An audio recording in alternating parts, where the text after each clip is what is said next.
That's what I remember most fondly is the high top fade.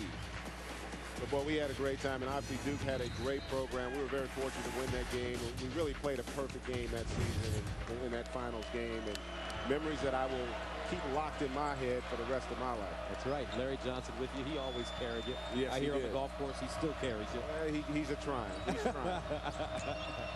Inside, Robinson dumps it down. Adrian has it blocked by Day, and Adrian gets it back and powers it up and in.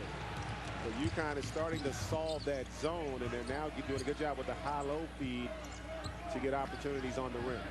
11 second chance points for Connecticut, 4 for Gonzaga. Micah Downs, good defensive player.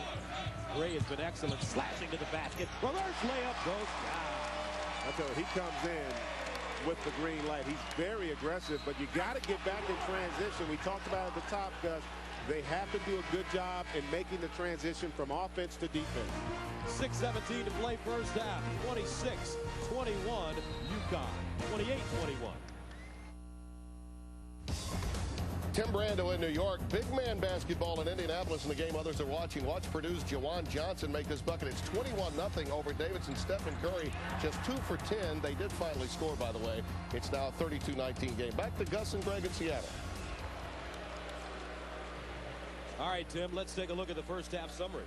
Well, what stands out most is the rebounding. UConn's really done a great job on the offensive glass in particular, but Gonzaga now starting to get a feel for how to score the basketball. 8-3 offensive rebounds with the beat not in the game. They're able to now attack the rim and either score or get their own offensive rebounds. It's been a real big difference thus far since he's left the game. All right, the beat picked up his second foul at the 8:30 mark of the first half, so he's been on the bench ever since. But this Gonzaga team, although they were down 13-2 early, they've managed to figure out this UConn defense. Yeah, when you look at a guy like the Beat, it's hard to prepare to play someone with his size and athleticism.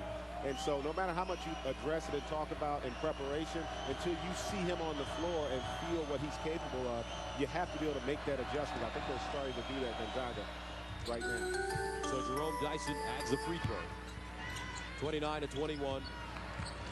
UConn, number 2 against number 8 Gonzaga. UConn undefeated at 9-0. Gonzaga with only 1 loss.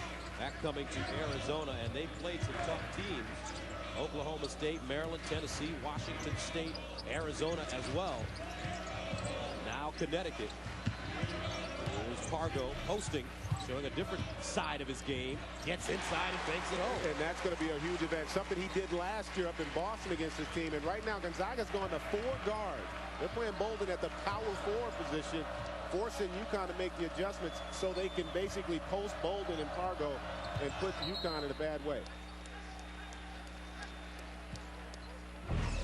As you take a look at some of the key non-conference games for Gonzaga this season.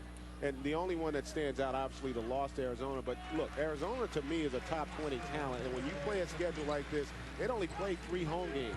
Most big-time programs are going to play 7 home games early in the season. But because they recruit nationally and are building their program, they go out and attack against anybody. Nice play by Dyson off the inbound. Bolden the other way. He's been quiet offensively. Goes hard down the lane. Tried to wrap it around for Heitfeld. And that one deflected. Zag's not doing a good job of allowing their big man to touch the basketball. His hands have not been full in this first half. Josh Heitfeld, their leading scorer. Only 2 points for him. Inside, Edwards. And he has been terrific in the first half. I tell you, he's giving them a big boost. And also a beautiful feed by Jerome Dyson there to split the defense against that 2-3 for him to get the finish.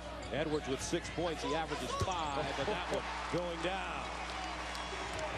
What a luxury. Yeah, I talked about it. Stephen Gray could flat out get it done. He could start for a lot of teams in the country. He is a very, very versatile scorer from the perimeter and on the interior, and really giving them a huge boost here in this first half. That's right. Steve with 13 points in the first half for Gonzaga. 16 to shoot. Dyson, hard dribble. Inside, batted around. Gray takes it out of the air. Outlet Pargo. Here comes Jeremy Pargo to the bucket. Up and in. Great patience by Pargo there. Really allowed himself. He stayed under control. Didn't pick up a charge. Was still able to finish before the shot blocker came over.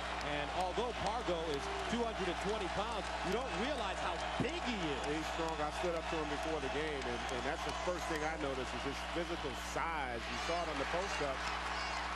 And this game has really changed now. Gonzaga's starting to feel it offensively. Micah Downs, Pargo slashing to the basket, up high, no. Oh, right